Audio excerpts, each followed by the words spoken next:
Very good morning dear students.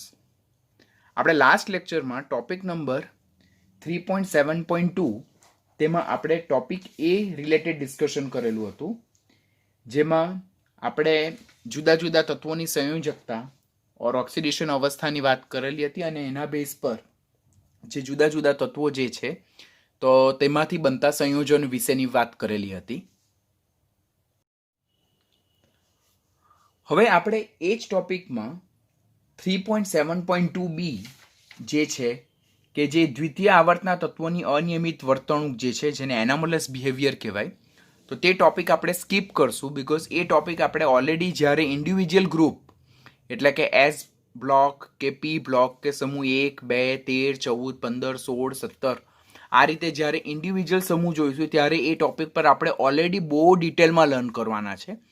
તો માટે 3.7.2 માં આપણે બી ટોપિક અત્યારે સ્કીપ કરીએ છીએ. એના રિલેટેડ કોઈ પણ એમસીક્યુ હોય તો તે તમારે સોલ્વ કરવાના નહીં, અત્યારે સ્કીપ કરવાના. શા માટે સ્કીપ કરવાના? બિકોઝ એ ઓલરેડી પાછળથી જ્યારે ઇન્ડિવિજ્યુઅલ ગ્રુપ જોઈશું ત્યારે આપણે એના રિલેટેડ વાત કરશું. અત્યારે આપણે કરશું તો આપણે અનનેસેસરી વધારે ટાઈમ બગડશે. આજના લેક્ચરમાં આપણે ટોપિક નંબર 3.7.3 તેમાં એક ટોપિક લેફ્ટ છે, ધેટ ઇઝ ઓક્સિડેશન કરતા અને રિડક્શન કરતા સ્વભાવ, તેના રિલેટેડ ડિસ્કશન કરવાના છે. તો it is one of the very important topic. ખૂબ ધ્યાનથી શીખજો. જે ઓલરેડી પ્રીવિયસમાં જે ઘણા બધા ટોપિક શીખી ગયેલા છે તેના રિલેટેડ જ છે. એટલે એ ટોપિક આવડતા હોય તો આ ટોપિક ડેફિનેટલી તમને ખ્યાલ આવી જ જશે. પહેલું જો આપણે વાત કરીએ કે ઓક્સિડેશન કરતા અને રિડક્શન કરતા સ્વભાવ આપણે શીખવા પહેલા આપણને અમુક ટર્મ ખબર હોવા જોઈએ કે ઓક્સિડેશન અને રિડક્શન ઇલેક્ટ્રોનના સંદર્ભમાં આપણને શું કહેવા માંગે.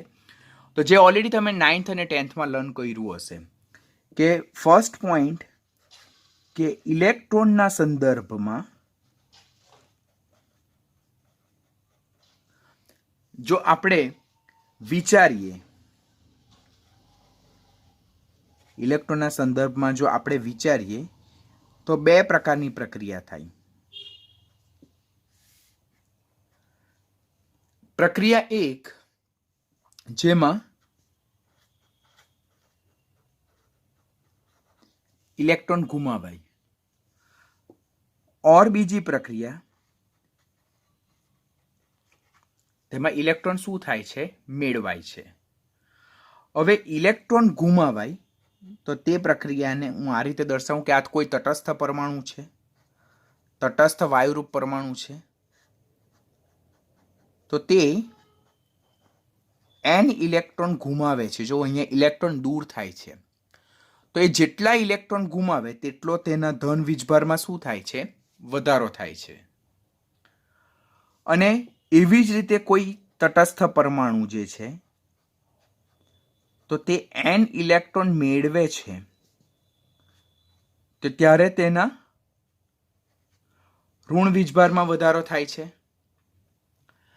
આમ ઇલેક્ટ્રોનના સંદર્ભમાં જો આપણે ડિસ્કશન કરીએ તો બે પ્રકારની પ્રક્રિયા આપણને જોવા મળે. ક્યાં પ્રક્રિયા દરમિયાન ઇલેક્ટ્રોન ગુમાવાય એટલે તટસ્થ પરમાણુ ઇલેક્ટ્રોન ગુમાવીને ધન આયનમાં રૂપાંતર થાય. જેટલી માત્રામાં ઇલેક્ટ્રોન ગુમાવે તેટલો ધન વીજભારમાં વધારો થાય. ઓર તટસ્થ પરમાણુ ઇલેક્ટ્રોન મેળવીને ઋણ આયનમાં રૂપાંતર પામે. એટલે કે જેટલી ક્વોન્ટિટીમાં જેટલા નંબર ઓફ ઇલેક્ટ્રોન ઉમેરાય તેટલો ઋણ વીજભારમાં વધારો થાય. આમ જ્યારે ઇલેક્ટ્રોન ઉમેરાય છે, પ્રક્રિયા દરમિયાન જ્યારે ઇલેક્ટ્રોન ઉમેરાય છે, બરાબર, ઓર ઇલેક્ટ્રોન મેળવાય છે, તો કયા પ્રકારની પ્રક્રિયાને ઓક્સિડેશન પ્રક્રિયા કહેવાય ઓર કયા પ્રકારની પ્રક્રિયાને રિડક્શન પ્રક્રિયા કહેવાય?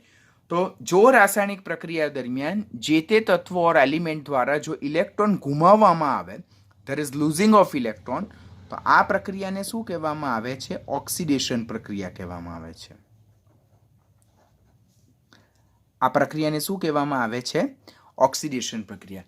એટલે ઓક્સિડેશન પ્રક્રિયા દરમિયાન જે તે તત્વ ઇલેક્ટ્રોન ગુમાવવાની વૃત્તિ ધરાવે અને ધન આયન બનાવવાની વૃત્તિ રાખે. જ્યારે ઇલેક્ટ્રોન જો પ્રક્રિયા દરમિયાન મેળવાય છે તો એ પ્રક્રિયાને શું કહેવામાં આવે છે? રિડક્શન પ્રક્રિયા કહેવામાં આવે છે. તો પહેલા તો તમને ફંડામેન્ટલી ઓક્સિડેશન અને રિડક્શન પ્રક્રિયાની ડેફિનેશન ઇલેક્ટ્રોનના સંદર્ભમાં આવડવી જોઈએ કે જો રાસાયણિક પ્રક્રિયા દરમિયાન ઇલેક્ટ્રોન દૂર થાય છે, ઇલેક્ટ્રોન ગુમાવાય છે અને ધન વીજભારમાં વધારો થાય છે, તો એ પ્રકારની રાસાયણિક પ્રક્રિયાને ઓક્સિડેશન પ્રક્રિયા કહેવામાં આવે. અને જો રાસાયણિક પ્રક્રિયા દરમિયાન ઇલેક્ટ્રોન મેળવાય છે એટલે કે ઋણ વીજભારમાં વધારો થાય છે, તો એ પ્રકારની પ્રક્રિયાને શું કહેવામાં આવે છે? રિડક્શન પ્રક્રિયા કહેવામાં આવે છે. હવે ઓક્સિડેશન અને રિડક્શન અર્ધ પ્રક્રિયા ઓક્સિડેશન અને રિડક્શન ઇલેક્ટ્રોનના સંદર્ભમાં સમજી લીધા બાદ હવે આપણે જઈએ ઓક્સિડેશન કરતા અને રિડક્શન કરતા વિશે. તો પહેલા આપણે હેડિંગ મારશું રિડક્શન કરતા, જેને કહેવામાં આવે છે રિડ્યુસિંગ એજન્ટ ઓર એને જ રિડક્ટન્ટ કહેવામાં આવે. અને સેકન્ડ વન જે છે તે છે ઓક્સિડેશન કરતા, જેને ઓક્સિડાઇઝિંગ એજન્ટ ઓર ઓક્સિડન્ટ કહેવામાં આવે છે. તો પહેલા આપણે આ જે રિડક્શન કરતા છે તેને જ રિડ્યુસિંગ એજન્ટ ઓર રિડક્ટન્ટ કહેવાય. આ ઓક્સિડેશન કરતાને જ ઓક્સિડાઇઝિંગ એજન્ટ ઓર ઓક્સિડન્ટ કહેવામાં આવે છે. હવે ઓક્સિડાઇઝિંગ એજન્ટ એટલે શું ઓર રિડ્યુસિંગ એજન્ટ એટલે શું? તો રિડક્શન કરતા એટલે શું કે જે તત્વો બીજાનું રિડક્શન કરે પણ પોતે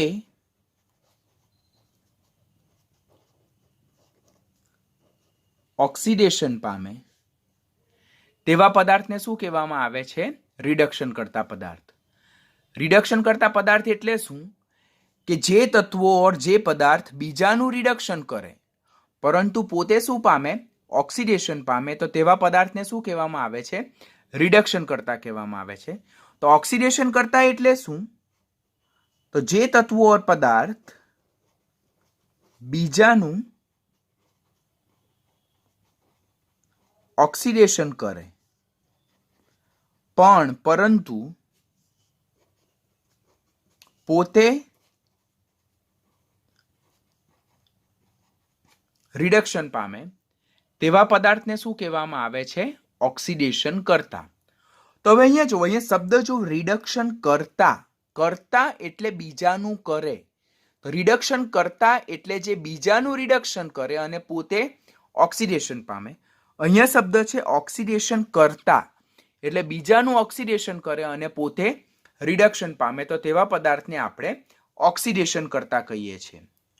હવે જે પોતે ઓક્સિડેશન પામે, બરાબર, તો પોતે ઓક્સિડેશન પામે ધેટ મીન્સ અહીંયા હવે ઇલેક્ટ્રોન ગુમાવવાના સંદર્ભમાં વાત કરીએ તો પોતે ઓક્સિડેશન પામે એટલે પોતે ઇલેક્ટ્રોન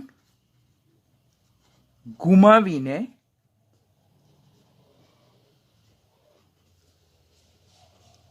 ધન આયન બનાવવાની પ્રબળવૃત્તિ રાખે. ઓક્સિડેશન કરતા પદાર્થ જે છે, રિડક્શન કરતા પદાર્થ જે છે, જે બીજાનું રિડક્શન કરે છે પરંતુ પ્રક્રિયા દરમિયાન પોતે ઓક્સિડેશન પામે. અને ઇલેક્ટ્રોનના સંદર્ભમાં ઓક્સિડેશનની વ્યાખ્યા શું? ઇલેક્ટ્રોન ગુમાવીને ધન આયન બનાવવાની વૃત્તિ. આમ રિડક્શન કરતા એ બીજાનું રિડક્શન કરે, પોતે ઓક્સિડેશન પામે, એમ પ્રક્રિયા દરમિયાન પોતે ઇલેક્ટ્રોન ગુમાવીને ધન આયન બનાવવાની એ લોકો કેવી વૃત્તિ રાખે છે? પ્રબળ વૃત્તિ રાખે છે. એટલે કે તેમની ઇલેક્ટ્રોન મેળવીને ઋણ આયન બનાવવાની વૃત્તિ કેવી છે? ઓછી છે. ઇલેક્ટ્રોન મેળવીને ઓર ઇલેક્ટ્રોન આકર્ષીને ઋણ આયન બનાવવાની વૃત્તિ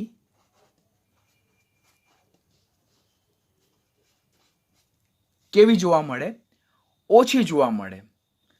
તો આમ રિડક્શન કન્સેપ્ટને ધ્યાનથી શીખો, બીકોઝ આપણે આવર્ત અને સમૂહમાં ઉપરથી નીચે તરફ જતા ઓક્સિડેશન કરતા રિડક્શન કરતા સ્વભાવમાં શું ફેરફાર થાય, આવર્તમાં ડાબીથી જમણી બાજુ તરફ જતા ઓક્સિડેશન કરતા રિડક્શન કરતા સ્વભાવમાં શું ફેરફાર થાય, કયો પ્રબળ ઓક્સિડેશન કરતા, કયો પ્રબળ રિડક્શન કરતા, ત્યાર પછી કયા સમૂહના તત્વો પ્રબળ ઓક્સિડેશન કરતા, કયા સમૂહના તત્વો પ્રબળ રિડક્શન કરતા, નીચે આપેલ તત્વોમાંથી કયું પ્રબળ ઓક્સિડેશન કરતા, કયું પ્રબળ રિડક્શન કરતા, તેમને ઓક્સિડેશન કરતાની પ્રબળતાના ચડતા ક્રમમાં ગોઠવો, ઉતરતા ક્રમમાં ગોઠવો, તેમને રિડક્શન કરતાના ચડતા ક્રમમાં ગોઠવો, ઉતરતા ક્રમમાં ગોઠવો.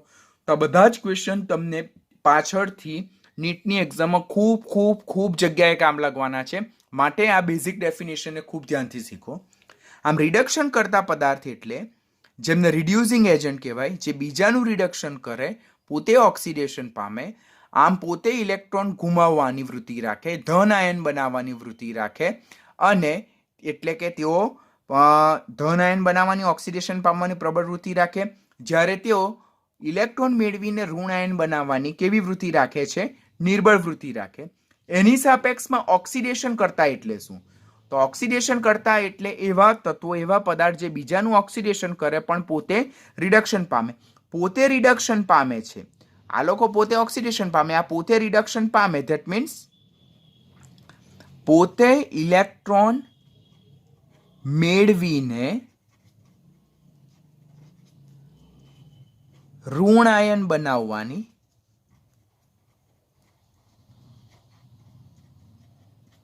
પ્રબળ વૃત્તિ રાખે. એટલે કે તેમની ઇલેક્ટ્રોન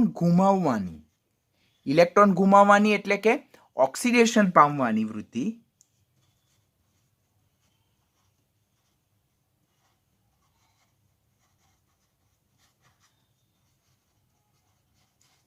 કેવી જોવા મળે છે? ઓછી જોવા મળે. તો અહીંયા બંને પોઈન્ટને હું ડિફરન્સના પોઈન્ટથી શીખું.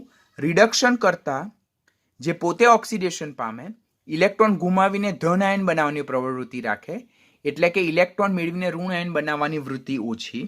જ્યારે ઓક્સિડેશન કરતા જે બીજાનું ઓક્સિડેશન કરે, પોતે રિડક્શન પામે, એટલે કે પોતે ઇલેક્ટ્રોન મેળવીને ઋણ આયન બનાવવાની પ્રબળ વૃત્તિ રાખે, જેની ઇલેક્ટ્રોન ગુમાવીને ધન આયન બનાવવાની એટલે કે ઓક્સિડેશન પામવાની પ્રબળ વૃત્તિ, ઓક્સિડેશન પામવાની વૃત્તિ કેવી હશે?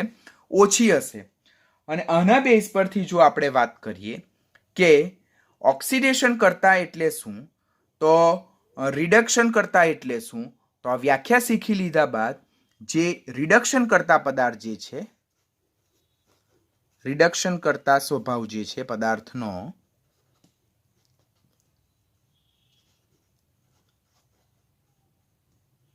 તો એ કિસ્સામાં વિદ્યુત ઋણતા કેવી હશે? ઓછી હશે. આયનીકરણ એન્થાલ્પી પણ કેવી હશે? ઓછી હશે. આમ રિડક્શન કરતા સ્વભાવ એ આયનીકરણ એન્થાલ્પીના કેવા પ્રમાણમાં છે? વ્યસ્ત પ્રમાણમાં.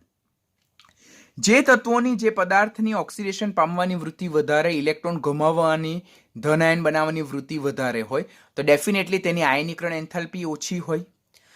જેમની ઇલેક્ટ્રોન મેળવીને ઋણ આયન બનાવવાની વૃત્તિ ઓછી હોય, તો ડેફિનેટલી એમની વિદ્યુત ઋણતા કેવી હોય? ઓછી હોય.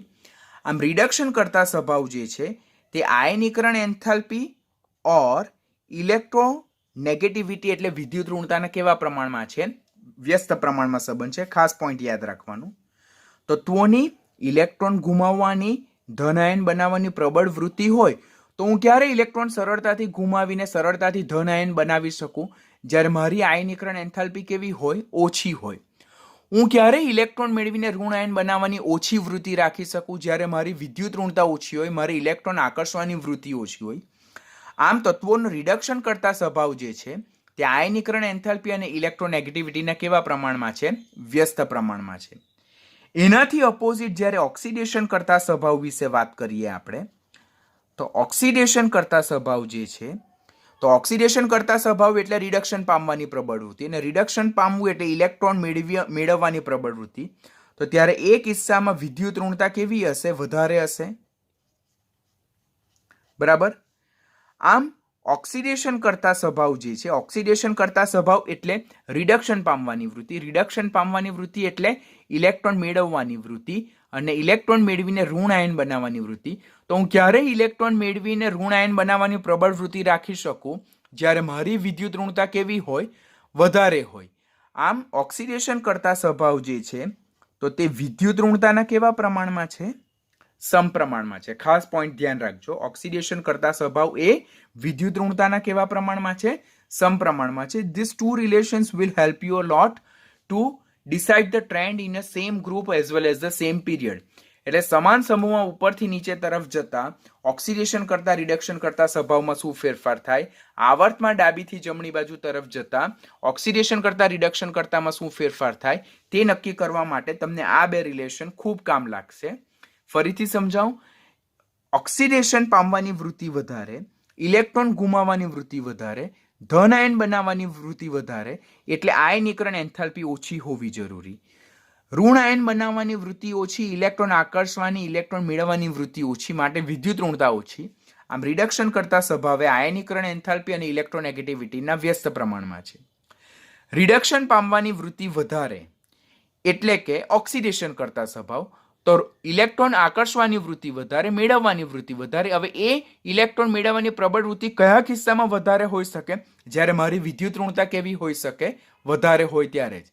આમ ઓક્સિડેશન કરતા સ્વભાવ એટલે કે રિડક્શન પામવાની વૃત્તિ એટલે કે ઇલેક્ટ્રોન મેળવવાની વૃત્તિ તે વિદ્યુત ઋણતાના કેવા પ્રમાણમાં છે? સમપ્રમાણમાં. રિડક્શન કરતા સ્વભાવ એટલે કે ઇલેક્ટ્રોન ગુમાવવાની વૃત્તિ, ધન આયન બનાવવાની વૃત્તિ તે ક્યારે શક્ય હોઈ શકે? જ્યારે આયનીકરણ એન્થાલ્પી ઓછી હોઈ શકે. વધુમાં રિડક્શન કરતા સ્વભાવ એટલે ઇલેક્ટ્રોન મેળવીને ઋણ આયન બનાવવાની વૃત્તિ ઓછી છે તે ક્યારે શક્ય હોઈ શકે? જ્યારે ઇલેક્ટ્રોનેગેટિવિટી ઓછી હોય. તો આ બે રિલેશન પરથી આપણે ઓક્સિડેશન કરતા અને રિડક્શન કરતા વિશે આપણે પરફેક્ટ જજમેન્ટ કરી શકીએ. તો હવે એના બેઝ પરથી આપણે સમૂહમાં ઉપરથી નીચે તરફ જતા અને આવર્તમાં ડાબીથી જમણી બાજુ તરફ જતા શું ફેરફાર થાય તેના રિલેટેડ લર્ન કરીએ. હવે સમૂહમાં ઉપરથી નીચે તરફ જતા અને આવર્તમાં ડાબીથી જમણી બાજુ તરફ જતા જે ઓક્સિડેશન કરતા અને રિડક્શન કરતા સ્વભાવમાં શું ફેરફાર થાય તેના રિલેટેડ ડિસ્કશન કરીએ. તો પહેલો પોઈન્ટ જે છે તો તે આપણે સમૂહમાં ઉપરથી નીચે તરફ જતા શું ફેરફાર થાય તેના રિલેટેડ વાત કરીએ. પહેલા આપણે સમૂહની જ વાત કરીએ, આવર્તને ક્લબ નથી કરતા. સમૂહમાં ડિસ્કશન થઈ જાય તો એનાથી ઓપોઝિટ આપણે આવર્ત વિશે વિચારવાનું હોય તો એ આપણા માટે કામ ખૂબ સરળ થઈ જાય. તો પહેલું હું સમૂહમાં ઉપરથી નીચે તરફ જતા શું ફેરફાર થાય તેના રિલેટેડ વાત કરું. તો સમૂહમાં ઉપરથી નીચે તરફ જતા પહેલો પોઈન્ટ જે છે તો તે છે પરમાણ્વીય ત્રિજ્યા. તો સમૂહમાં ઉપરથી નીચે તરફ જતા પરમાણ્વીય ત્રિજ્યા શું થાય? વધવાનું વલણ દર્શાવે. કારણ કે ઉપરથી નીચે તરફ જતા મુખ્ય ક્વોન્ટમ આંકનું મૂલ્ય વધે, બરાબર, સ્ક્રીનિંગ અસર વધતી જાય, અસરકારક કેન્દ્રીય વીજભાર ઘટતો જાય. માટે સમૂહમાં ઉપરથી નીચે તરફ જતા પરમાણ્વીય ત્રિજ્યા વધવાનું વલણ દર્શાવે. હવે ઉપરથી નીચે તરફ જતા પરમાણ્વીય ત્રિજ્યા વધે તો આયનીકરણ એન્થાલ્પી નું શું વલણ જોવા મળે? તો આયનીકરણ એન્થાલ્પી ઘટવાનું વલણ દર્શાવે. કેમ આયનીકરણ એન્થાલ્પી ઘટવાનું વલણ દર્શાવે? કે જેમ પરમાણ્વીય ત્રિજ્યા વધે છે તેમ બાહ્યતમ કક્ષાના ઇલેક્ટ્રોનનું કેન્દ્રથી અંતર વધે, કેન્દ્ર પ્રત્યે આકર્ષણ બળ ઘટે, તો બાહ્યતમ કક્ષાના ઇલેક્ટ્રોનને દૂર કરવા માટે ઓછી ઉર્જા આપવી પડે. આમ આયનીકરણ એન્થાલ્પી જે છે તો તે પરમાણ્વીય ત્રિજ્યાના કેવા પ્રમાણમાં છે? વ્યસ્ત પ્રમાણમાં છે. તો આમ જેમ પરમાણ્વીય ત્રિજ્યા સમૂહમાં ઉપરથી નીચે તરફ જતા વધે તેમ આયનીકરણ એન્થાલ્પી કયું વલણ દર્શાવે? ઘટવાનું વલણ દર્શાવે છે. હવે આયનીકરણ એન્થાલ્પી જેમ ઘટતી જાય તેમ બાહ્યતમ કક્ષામાંથી ઇલેક્ટ્રોન સરળતાથી મુક્ત થતો જાય. એટલે કે ઇલેક્ટ્રોન ગુમાવીને ધન આયન બનાવવાની વૃત્તિ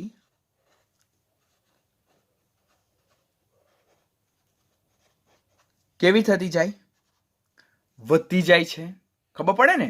પરમાણ્વીય ત્રિજ્યા વધે એટલે બાહ્યતમ કક્ષાના ઇલેક્ટ્રોનનું કેન્દ્રથી અંતર વધે તો કેન્દ્ર પ્રત્યે આકર્ષણ ઘટે, તો બાહ્યતમ કક્ષાના ઇલેક્ટ્રોનને દૂર કરવા માટે આપવી પડતી ઉર્જા ઘટે એટલે આયનીકરણ એન્થાલ્પી ઘટે. આયનીકરણ એન્થાલ્પી ઘટે તો બાહ્યતમ કક્ષાના ઇલેક્ટ્રોન સરળતાથી દૂર થાય અને એ સરળતાથી દૂર થાય તો સરળતાથી ધન આયન બને. પરિણામે સમૂહમાં ઉપરથી નીચે તરફ જતા ઇલેક્ટ્રોન ગુમાવીને ધન આયન બનાવવાની વૃત્તિ કેવી થતી જાય? વધતી જાય. હવે ધન આયન બનાવવાની વૃત્તિ વધતી જાય માટે વિદ્યુત ધનમય સ્વભાવ એ કેવો થતો જાય? વધતો જાય છે, બરાબર.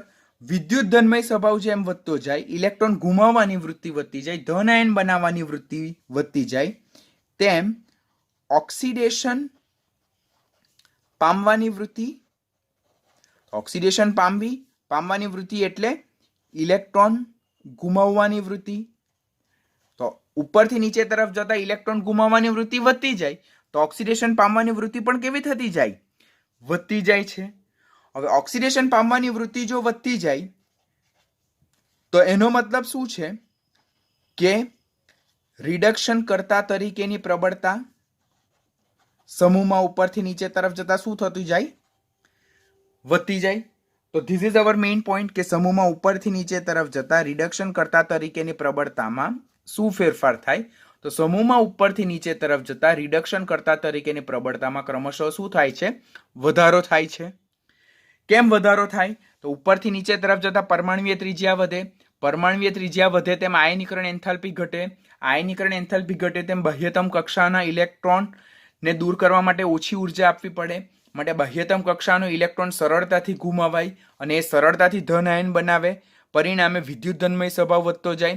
વિદ્યુત ધનમય સ્વભાવ વધતો જાય એટલે ઓક્સિડેશન પામવાની વૃત્તિ, ઇલેક્ટ્રોન ગુમાવવાની વૃત્તિ વધતી જાય એટલે રિડક્શન કરતા તરીકેની પ્રબળતા વધતી જાય. બીકોઝ રિડક્શન કરતા એટલે શું કે જે ઓક્સિડેશન પામવાની પ્રબળ વૃત્તિ ધરાવે. પરંતુ વાયસા વર્ષા બીજા શું ફેરફાર જોવા મળે? તો સમૂહમાં ઉપરથી નીચે તરફ જતા રિડક્શન કરતા તરીકેની પ્રબળતા વધતી જાય, પરંતુ આપણે તો ઓક્સિડેશન કરતાના સંદર્ભમાં બી જોવાનું. તો ઉપરથી નીચે તરફ જતા વિદ્યુત ઋણતા, જેને આપણે ઇલેક્ટ્રોનેગેટિવિટી કહીએ, તો એ વિદ્યુત ઋણતા શું થતી જાય? ઘટતી જાય. કારણ કે ઇલેક્ટ્રોનેગેટિવિટી જે છે તો તે પરમાણુય ત્રિજ્યાના કેવા પ્રમાણમાં છે? વ્યસ્ત પ્રમાણમાં. અહીંયા નહીં લખવાનું હોય, આપણે અહીંયા લખવાનું હોય. સોરી બાય મિસ્ટેક, મેં અહીંયા રાઈટ કર્યું છે. તો સમૂહમાં ઉપરથી નીચે તરફ જતા વિદ્યુત ઋણતા શું થાય? ઘટી જાય. કારણ કે પરમાણુય ત્રિજ્યા જેમ વધે તેમ ઇલેક્ટ્રોન આકર્ષવાની વૃત્તિ ઘટે, માટે સમૂહમાં ઉપરથી નીચે તરફ જતા વિદ્યુત ઋણતા ઘટવાનું વલણ દર્શાવે. વિદ્યુત ઋણતા જેમ ઘટતી જાય તેમ ઇલેક્ટ્રોન આકર્ષવાની કે મેળવવાની વૃત્તિ ઘટતી જાય. એટલે કે ઋણ આયન બનાવવાની વૃત્તિ પણ સમૂહમાં ઉપરથી નીચે તરફ જતા શું થાય છે? ઘટતી જાય છે, બરાબર. અને ઋણ આયન બનાવવાની વૃત્તિ ઘટતી જાય એટલે રિડક્શન પામવાની વૃત્તિ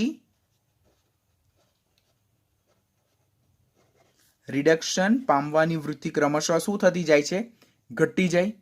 ખબર ને કે ઇલેક્ટ્રોન મેળવવાની વૃત્તિ એટલે શું? રિડક્શન પામવાની વૃત્તિ. તો ઇલેક્ટ્રોન મેળવવાની જેમ સમૂહમાં ઉપરથી નીચે તરફ જતા વિદ્યુત ઋણતા ઘટે તેમ ઇલેક્ટ્રોન મેળવવાની આકર્ષવાની વૃત્તિ ઘટે, ઋણાયન બનાવવાની વૃત્તિ ઘટે, એટલે કે રિડક્શન પામવાની વૃત્તિ ઘટે. ને રિડક્શન પામવાની વૃત્તિ ઘટે માટે સમૂહમાં ઉપરથી નીચે તરફ જતા ઓક્સિડેશન કરતા તરીકેની પ્રબળતા તે ક્રમશઃ શું થતી જાય છે? ઘટતી જાય છે. ગેટિંગ? આમ સમૂહમાં ઉપરથી નીચે તરફ જતા રિડક્શન કરતા તરીકેની પ્રબળતા વધે, જ્યારે ઓક્સિડેશન કરતા તરીકેની પ્રબળતા ક્રમશઃ શું થતું જાય છે? ઘટતું જાય છે. જેના વેલિડ રીઝન અહીંયા છે. આ આપણે એસ વિભાગ, સમૂહ 1, 2, પી વિભાગ, સમૂહ 15, 16, 17, 18, ડી અને એફ વિભાગમાં સેમ કન્સેપ્ટ તમને વારંવાર કામ લાગશે. So make your concept very clear here only. હું ઈચ એન્ડ એવરી પોઈન્ટને ખૂબ જ ડિટેલમાં, ખૂબ જ ડેપ્થમાં સમજાવું, જેથી આપણને કોઈ પણ જાતનું કન્ફ્યુઝન જનરેટ થવું જ જોઈએ નહીં અને આપણને ટોપિક એકદમ સરળ લાગવો જોઈએ. હવે આ સમૂહનો ટ્રેન્ડ છે, એનાથી અપોઝિટ આપણે આવર્ત વિશે વિચારીએ. તો સમૂહનો જે ટ્રેન્ડ જોવા મળે તેનાથી અપોઝિટ ટ્રેન્ડ કોનો છે? આવર્તનો છે. આવર્તમાં ડાબીથી જમણી બાજુ તરફ જતા પરમાણુય ત્રિજ્યા ઘટવાનું વલણ દર્શાવે. પરમાણુય ત્રિજ્યા જેમ ઘટવાનું વલણ દર્શાવે છે તેમ બાહ્યતમ કક્ષાના ઇલેક્ટ્રોનનું કેન્દ્ર તરફ આકર્ષણ શું થતું જાય છે? વધતું જાય છે. ખબર ને? આવર્તમાં ડાબીથી જમણી બાજુ તરફ જતા પરમાણુય ત્રિજ્યા ઘટે, સ્ક્રીનિંગ અસર નહિવત બને, અસરકારક કેન્દ્રીય વીજભાર વધે. અસરકારક કેન્દ્રીય વીજભાર વધે એટલે બાહ્યતમ કક્ષાના ઇલેક્ટ્રોનનું કેન્દ્ર તરફ આકર્ષણ પ્રબળ બને અને આકર્ષણ પ્રબળ બને તો ઇલેક્ટ્રોનને દૂર કરવા માટે વધારે ને વધારે ઉર્જા આપવી પડે. માટે સામાન્ય રીતે આવર્તમાં ડાબીથી જમણી બાજુ તરફ જતા આયનીકરણ એન્થાલ્પી વધવાનું વલણ દર્શાવે. હવે આયનીકરણ એન્થાલ્પી વધવાનું વલણ દર્શાવે એટલે ઇલેક્ટ્રોન ગુમાવીને ધન આયન બનાવવાની વૃત્તિ ક્રમશઃ કેવી થતી જાય? ઘટી જાય. કારણ કે જો આયનીકરણ એન્થાલ્પી વધારે હોય ધેટ મીન્સ બાહ્યતમ કક્ષામાંથી ઇલેક્ટ્રોનને દૂર કરવા માટે આપણે વધારે ઉર્જા આપવી પડે. જેમ ધન આયન બનાવવાની વૃત્તિ ઘટી જાય તેમ વિદ્યુત ધનમય સ્વભાવ ઘટતો જાય. જેમ વિદ્યુત ધનમય સ્વભાવ ઘટતો જાય તેમ ઓક્સિડેશન પામવાની વૃત્તિ એટલે કે ઇલેક્ટ્રોન ગુમાવવાની વૃત્તિ ક્રમશઃ ઘટતી જાય. તેમ રિડક્શન કરતા તરીકેની પ્રબળતા શું થતી જાય છે? ઘટતી જાય છે. આમ આવર્તમાં ડાબીથી જમણી બાજુ તરફ જતા રિડક્શન કરતા તરીકેની પ્રબળતા કેવી થતી જાય? ઘટતી જાય. જો these all terms are directly opposite to the trend which we observe in a same group. એટલે સમૂહમાં ઉપરથી નીચે તરફ જતા જે આપણે ટ્રેન્ડ જોઈએ છે તેનાથી ટોટલી ઓપોઝિટ ટ્રેન્ડ આપણને શું જોવા મળે? આવર્તમાં ડાબીથી જમણી બાજુ તરફનો જોવા મળે. તો હું તમારી જગ્યાએ હોઉં તો આઈ ડુ સ્માર્ટ વર્ક કે હું ખાલી સમૂહનો ટ્રેન્ડ યાદ રાખું અને એનાથી ઓપોઝિટ બધો ટ્રેન્ડ શેમાં યાદ રાખું? આવર્તમાં યાદ રાખું. My work become very easy. હવે એવી જ રીતે આવર્તમાં ડાબીથી જમણી બાજુ તરફ જતા આપણને ખબર છે કે વિદ્યુત ઋણતા શું થાય છે? વધે છે. વિદ્યુત ઋણતા વધે કારણ કે પરમાણુની ત્રિજ્યા ઘટે તો વિદ્યુત ઋણતા વધે. હવે વિદ્યુત ઋણતા જેમ વધતી જાય તેમ તેમ ઇલેક્ટ્રોન આકર્ષવાની અને મેળવવાની વૃત્તિ ક્રમશઃ કેવી થતી જાય? વધતી જાય. તો ઋણ આયન બનાવવાની વૃત્તિ ક્રમશઃ વધતી જાય એટલે કે રિડક્શન પામવાની વૃત્તિ ક્રમશઃ કેવી થતી જાય? વધતી જાય. એટલે કે ઓક્સિડેશન કરતા તરીકેની પ્રબળતા ક્રમશઃ કેવી થતી જાય? વધતી જાય. માટે આવર્તમાં ડાબીથી જમણી બાજુ તરફ જતા ઓક્સિડેશન કરતા તરીકેની પ્રબળતા ક્રમશઃ કેવી થતી જાય છે? વધતી જાય છે. Point to be very most important. આપણે સમૂહ અને આવર્તના જે ઇમ્પોર્ટન્ટ ટ્રેન્ડ છે તે હવે અહીંયા રાઈટ કરશું કે સમૂહમાં ઉપરથી નીચે તરફ જતા શું આપણે યાદ રાખવાનું? રિડક્શન કરતા તત્વોનો રિડક્શન કરતા સ્વભાવ જે છે તે વધે જ્યારે તત્વોનો ઓક્સિડેશન કરતા સ્વભાવ એ ઘટે છે જ્યારે આવર્તમાં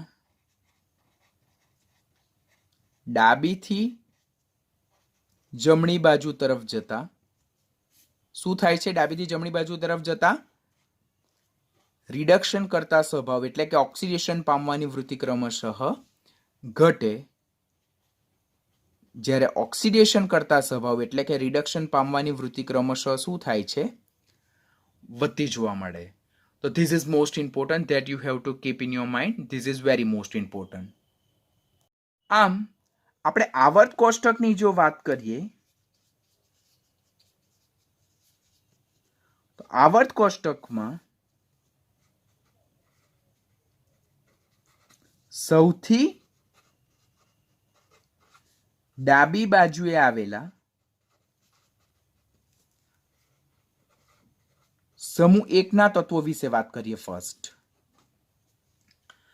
આવર્ત કોષ્ટકમાં સૌથી ડાબી બાજુએ આવેલા સમૂહ એકના તત્વોની જો આપણે ડિસ્કશન કરીએ તો સમૂહ એકના તત્વો જેમની પરમાણુય ત્રિજ્યા કેવી? વધારે. આપણને ખબર ને જનરલી કોઈ પણ આવર્તમાં સૌથી વધારે પરમાણુય ત્રિજ્યા સમૂહ 18ના તત્વોની, કારણ કે તેઓ વાન ડર વાલ્સ ત્રિજ્યા ધરાવે. અને ત્યાર પછી વધારે ત્રિજ્યા જે છે તે સમૂહ એકની, એટલે સૌથી વધારે પરમાણુય ત્રિજ્યા પહેલા સમૂહ 18ની, એનાથી ઓછી સમૂહ એકની. પરંતુ આવર્તના અન્ય તત્વોની સાપેક્ષમાં સમૂહ એકની પરમાણુય ત્રિજ્યા શું છે? વધારે જોવા મળે. પરમાણુય ત્રિજ્યા વધારે હોય તો ડેફિનેટલી આયનીકરણ એન્થાલ્પી તેમની કેવી? ઓછી. સૌથી ઓછી આયનીકરણ એન્થાલ્પી આવર્તમાં સૌથી ઓછી, સમાન આવર્તમાં સૌથી ઓછી આયનીકરણ એન્થાલ્પી કોની? સમૂહ એકના તત્વોની જોવા મળે, જેમને કારણે તેમની ઇલેક્ટ્રોન ગુમાવીને ધન આયન બનાવવાની એટલે કે ઓક્સિડેશન પામવાની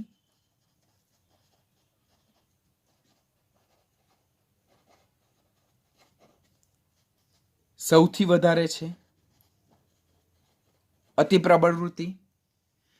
સમૂહ એકના તત્વોની પરમાણ્વીય ત્રિજ્યા આવર્તમાં સૌથી વધારે સમૂહ 18 પછી સમાન આવર્તમાં સૌથી ઓછી આયનીકરણ એન્થાલ્પી. આયનીકરણ એન્થાલ્પી સૌથી ઓછી હોવાને કારણે તેમનામાંથી એક ઇલેક્ટ્રોન દૂર કરવાની વૃત્તિ સૌથી વધારે, કારણ કે સમૂહ એકના તત્વની બાહ્યતમ કક્ષાની ઇલેક્ટ્રોનીય સંરચના પણ જો NS1 છે, તો NS1 માંથી એક ઇલેક્ટ્રોન જો દૂર થઈ જાય તો નજીકના નિષ્ક્રિય વાયુ જેવી અતિસ્થાયી ઇલેક્ટ્રોનીય સંરચના પણ પ્રાપ્ત થઈ જાય. માટે સમૂહ એકના તત્વોની ઇલેક્ટ્રોન ગુમાવીને ધન આયન બનાવવાની એટલે કે ઓક્સિડેશન પામવાની વૃત્તિ સૌથી પ્રબળ જોવા મળે. પરિણામે સમૂહ એકના તત્વો જે છે તો તેઓ શું છે? પ્રબળ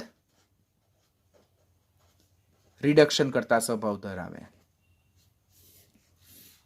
સમૂહ એકના તત્વો પ્રબળ રિડક્શન કરતા સ્વભાવ ધરાવે. તો આ ક્વેશ્ચન આપણને પૂછે કે આવર્ત કોષ્ટકમાં સૌથી પ્રબળ રિડક્શન કરતા સ્વભાવ કોણ ધરાવે?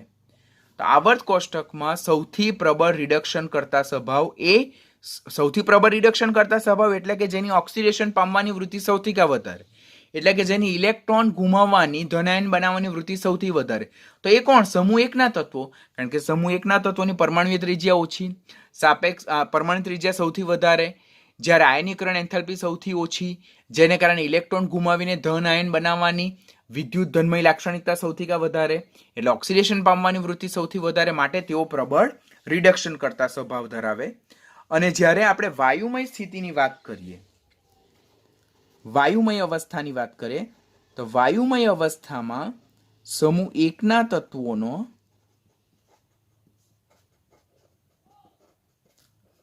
રિડક્શન કરતા સ્વભાવની જો વાત કરીએ તો એ રિડક્શન કરતા સ્વભાવમાં lithium is less than sodium is less than potassium is less than rubidium is less than cesium. કારણ કે સમૂહમાં ઉપરથી નીચે તરફ જતા, આ સમૂહમાં ઉપરથી નીચે તરફ જતા, તો સમૂહમાં ઉપરથી નીચે તરફ જતા શું થાય? તો સમૂહમાં ઉપરથી નીચે તરફ જતા અત્યારે જ આપણે જોઈ લીધું, સમૂહમાં ઉપરથી નીચે તરફ જતા પરમાણ્વીય ત્રિજ્યા વધે, પરમાણ્વીય ત્રિજ્યા વધે તેમ આયનીકરણ એન્થાલ્પી ઘટે, તેમ ઇલેક્ટ્રોન દૂર કરવાની ધન આયન બનાવવાની સરળતા વધતી જાય. માટે સમૂહનું છેલ્લું તત્વ જે સીઝિયમ જે છે, સીઝિયમ, સમૂહનું છેલ્લું તત્વ સીઝિયમ, તો એ સીઝિયમ જે છે તો તે સૌથી વધુ પ્રબળ, સીઝિયમ સૌથી વધુ પ્રબળ રિડક્શન કરતા સ્વભાવ ધરાવે. વધુમાં એ સૌથી પ્રબળ વિદ્યુત ધનમય તત્વ પણ છે. વધુમાં એ સૌથી વધુ સક્રિય ધાતુ તત્વ પણ છે. આમ સમૂહ એકના તત્વો જે પ્રબળ રિડક્શન કરતા સ્વભાવ ધરાવે અને સમૂહ એકમાં પણ જે સીઝિયમ તત્વ જે છે, જે છેલ્લું તત્વ છે, ફ્રાન્સિયમ રેડિયો સક્રિય તત્વ છે, તો સીઝિયમ જે છે તો તે સૌથી પ્રબળ, એટલે સીઝિયમની પરમાણ્વીય ત્રિજ્યા સમૂહ એકમાં પણ વધારે, એની આયનીકરણ એન્થાલ્પી ઓછી, સૌથી ઓછી આયનીકરણ એન્થાલ્પી ધરાવે, ઇલેક્ટ્રોન ગુમાવવાની એટલે કે ઓક્સિડેશન પામવાની પ્રબળ વૃત્તિ ધરાવે. માટે સીઝિયમ એ સૌથી વધુ પ્રબળ રિડક્શન કરતા સ્વભાવ ધરાવતું તત્વ છે, સૌથી પ્રબળ વિદ્યુત ધનમય લાક્ષણિકતા ધરાવતું તત્વ છે અને સૌથી વધુ સક્રિય ધાતુ તત્વ છે. તો આ પોઈન્ટ તમને વારંવાર કોમ્પિટિટિવની એક્ઝામમાં જોવા મળે છે, તો આ પોઈન્ટ તમારે યાદ રાખવાનું. તો this all points we discuss for group 1 element which are place at the સૌથી ડાબી બાજુએ આવેલા છે, એટલે કે the left, most left elements. હવે એની સાપેક્ષમાં જ્યારે આપણે સૌથી જમણી બાજુએ આવેલા તત્વોની વાત કરીએ, સૌથી જમણી બાજુએ આવેલા સમૂહ 17 ના તત્વો, અહીંયા આપણે સમૂહ 18ના નિષ્ક્રિય વાયુ તત્વોને ધ્યાનમાં લેતા નથી. સમૂહ 18ના નિષ્ક્રિય વાયુ તત્વો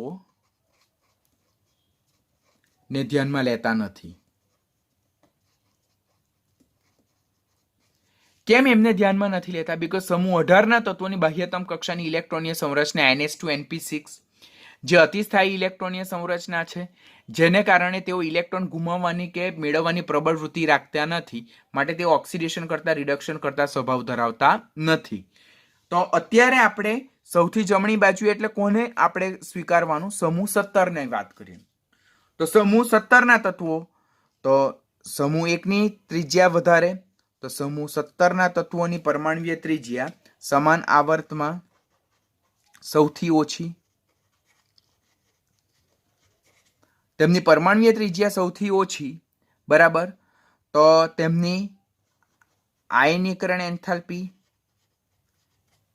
વધારે જોવા મળે, તેમની વિદ્યુત ઋણતા સૌથી વધારે જોવા મળે. ખબર ને, આપણે વિદ્યુત ઋણતા ટોપિક અત્યારે જ જોયો કે કોઈ પણ આવર્તમાં સૌથી વધારે વિદ્યુત ઋણતા કયા સમૂહના તત્વોની જોવા મળે? તો એ સમૂહ 17ના તત્વો જેમની વિદ્યુત ઋણતા સૌથી કા વધારે જોવા મળે, એમની વિદ્યુત ઋણતા સૌથી કા વધારે જોવા મળે, એટલે કે ઇલેક્ટ્રોન આકર્ષવાની ઓર મેળવવાની વૃત્તિ સૌથી પ્રબળ, અને ઇલેક્ટ્રોન આકર્ષવાની મેળવવાની વૃત્તિ સૌથી પ્રબળ એટલે રિડક્શન પામવાની વૃત્તિ પ્રબળ, રિડક્શન પામવાની સૌથી પ્રબળ વૃત્તિ ધરાવે. અને જેને કારણે સમૂહ 17ના જે તત્વો છે તેઓ સૌથી પ્રબળ ઓક્સિડેશન કરતા સ્વભાવ ધરાવે. સમૂહ 17ના તત્વો એ સૌથી વધુ પ્રબળ ઓક્સિડેશન કરતા સ્વભાવ ધરાવે છે. ખાસ ખ્યાલ રાખજો, કારણ કે સમૂહ 17ના તત્વોની પરમાણ્વીય ત્રિજ્યા સમાન આવર્તમાં સૌથી ઓછી, તેમની વિદ્યુત ઋણતા સૌથી વધારે, માટે તેમની ઇલેક્ટ્રોન આકર્ષવાની, ઇલેક્ટ્રોન મેળવવાની વૃત્તિ સૌથી વધારે, પરિણામે તેમની રિડક્શન પામવાની વૃત્તિ સૌથી પ્રબળ, માટે તેઓ પ્રબળ ઓક્સિડેશન કરતા ધરાવે. અને તેમાં પણ પાછું સમૂહ 17ના તત્વોનો જો આપણે ઓક્સિડેશન કરતા સ્વભાવનો જો ટ્રેન્ડ જોઈએ તો એ ટ્રેન્ડ શું છે? તો fluorine is greater than chlorine, is greater than bromine, is greater than iodine. Fluorine જે સમૂહ 17નું પ્રથમ તત્વ જે છે તેની પરમાણ્વીય ત્રિજ્યા સૌથી ઓછી, બરાબર, પરમાણ્વીય ત્રિજ્યા સૌથી ઓછી સમૂહ 17માં, તો એની પરમાણ્વીય ત્રિજ્યા સૌથી ઓછી, તેની ઇલેક્ટ્રોનેગેટિવિટી હાઈએસ્ટ 4 છે. ખબર છે ને, ઇલેક્ટ્રોનેગેટિવિટી હાઈએસ્ટ કોની? ફ્લોરિનની, જેને કારણે તેની રિડક્શન પામવાની વૃત્તિ સૌથી પ્રબળ, માટે એ સૌથી પ્રબળ શું છે? ઓક્સિડેશન કરતા ધરાવતું તત્વ છે. અને વધુમાં એ સૌથી પ્રબળ વિદ્યુત ઋણમય તત્વ છે, અને વધુમાં સૌથી સક્રિય અધાતુ તત્વની જો વાત કરવામાં આવે તો સૌથી સક્રિય અધાતુ તત્વ પણ કોણ છે? ફ્લોરિન છે. તો સીઝિયમ એ સૌથી પ્રબળ રિડક્શન કરતા સ્વભાવે અને સૌથી વધુ સક્રિય ધાતુ તત્વ, જ્યારે ફ્લોરિન એ સૌથી પ્રબળ ઓક્સિડેશન કરતા સ્વભાવ ધરાવે અને સૌથી વધુ સક્રિય અધાતુ તત્વ. આ બંને પોઈન્ટ એમસીક્યુ માટેના ખાસ યાદ રાખવાના તમારે. તો these are the trend of oxidizing agent and reducing agent nature. Topic very most important, ખૂબ ધ્યાનથી લર્ન કરવાનો, વેરી મોસ્ટ ઇમ્પોર્ટન્ટ.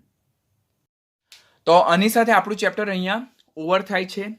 ઓલમોસ્ટ બધા ટોપિક કવર કરી નાખેલા છે. હજુ 1-2 એક્સ્ટ્રા કોમ્પિટિટિવ લેવલના જે પોઈન્ટ જે છે તે બાકી છે, તેને આપણે નેક્સ્ટ લેક્ચરમાં ઓવર કરશું.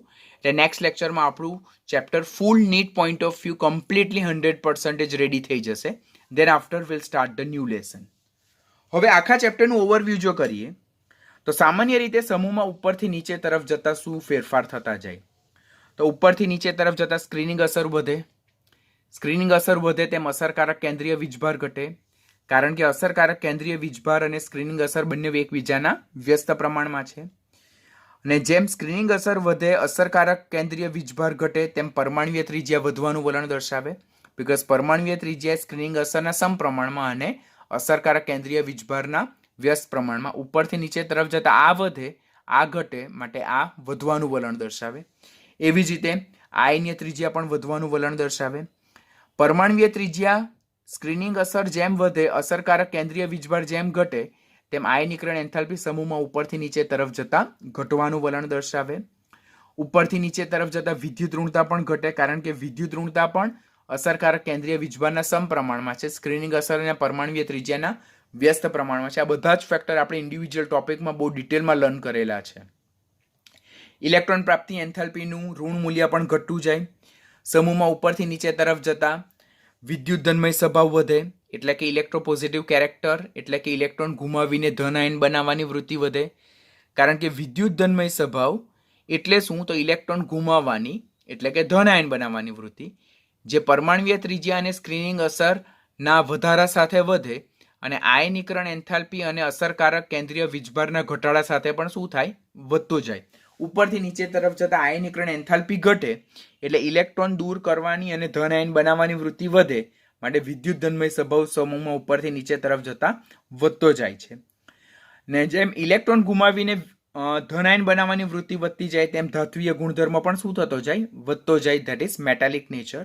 કારણ કે ધાત્વીય ગુણધર્મ એ પરમાણુય ત્રિજ્યા અને સ્ક્રીનિંગ અસરના સમપ્રમાણમાં છે, જ્યારે આયનીકરણ એન્થાલ્પી અને ઇફેક્ટિવ ન્યુક્લિયર ચાર્જના વ્યસ્ત પ્રમાણમાં.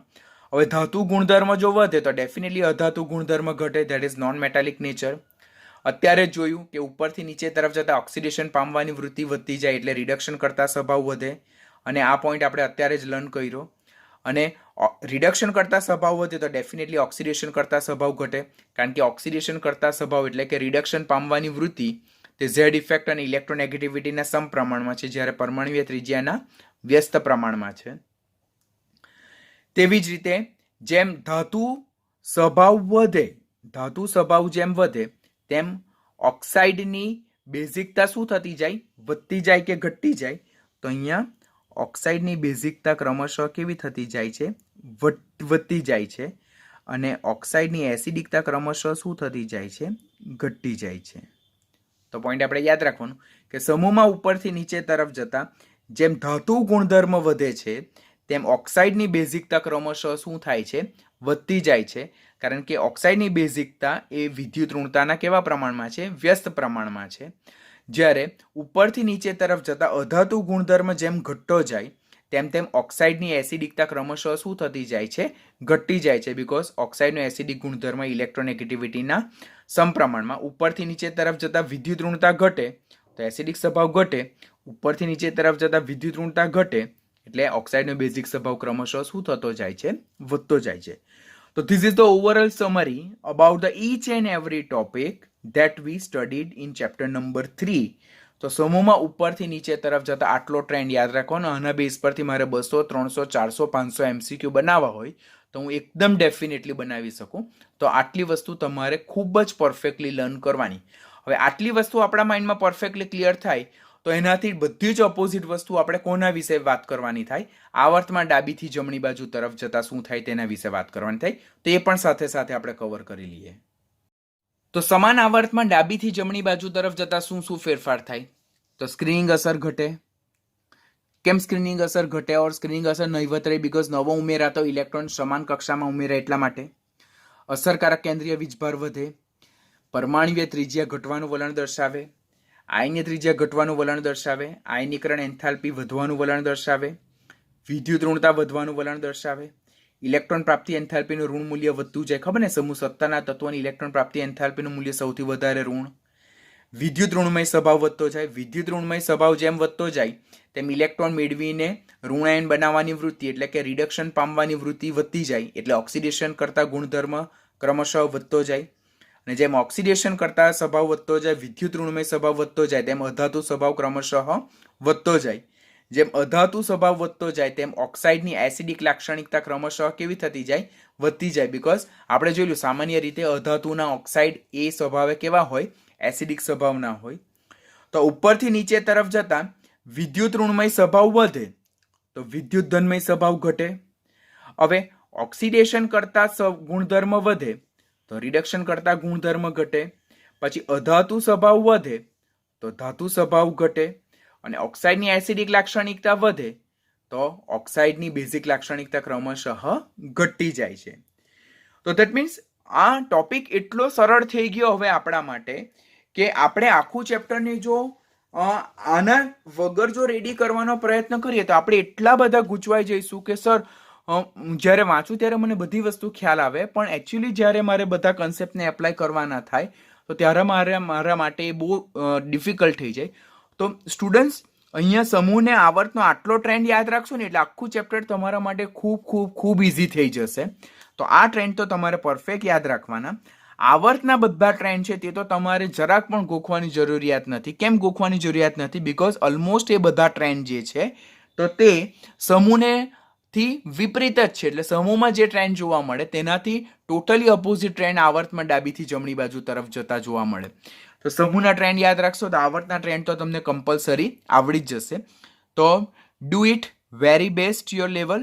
બરાબર. આની સાથે ચેપ્ટર ઓવર કરીએ. બાકી રિમેનિંગ નીટના જે 1-2 એક્સ્ટ્રા પોઈન્ટ જે છે અને કંઈક બીજો કન્સેપ્ટ જો ધ્યાનમાં આવશે, કોઈક જે આપણો જોવાનો બાકી રહી ગયેલો છે તો તેને આપણે નેક્સ્ટ લેક્ચરમાં સમરાઇઝ કરશું ને આપણે નેક્સ્ટ લેક્ચરમાં ચેપ્ટરને આપણે ઓવર કરશું. અહીંયા ઓલમોસ્ટ આપણું જે આખું ચેપ્ટર છે તેને કન્ક્લુડ કરીએ છીએ. લેક્ચર વેરી મોસ્ટ ઇમ્પોર્ટન્ટ, ખૂબ ધ્યાનથી શીખજો પ્લીઝ.